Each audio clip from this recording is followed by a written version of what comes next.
In today's video, I'm going to teach you how to use custom fields in QuickBooks Online. By the end of this walkthrough, you'll understand not just how to create custom fields, but also how to actually use them on your day-to-day transactions to track the information that matters most to your business. Let's start by creating a custom field. In QuickBooks Online, look to the top right corner of your screen and click the Settings gear icon. From the menu that opens, choose Custom Fields. This is the central place where you can set up and manage all the extra pieces of information you want to track.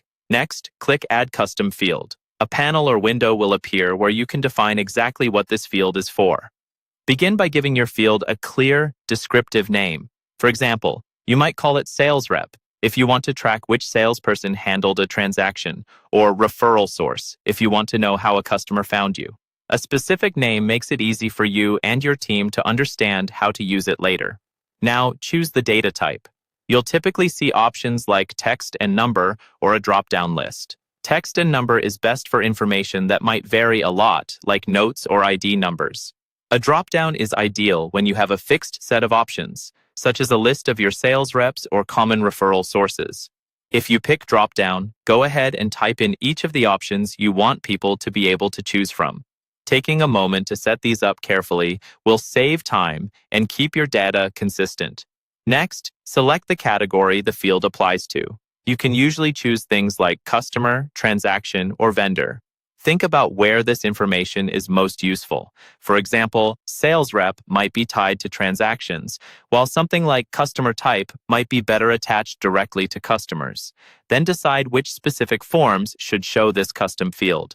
You might want it on invoices, sales receipts, or purchase orders, depending on how you use QuickBooks. You can also choose whether this field should appear on printed or emailed forms that go to your customers or vendors, or if it should stay internal, just for your team's reference.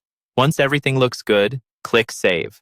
Your custom field is now ready to use. To use the custom field on transactions, open a new or existing form where you chose to display it, such as an invoice, sales receipt, expense, or other transaction.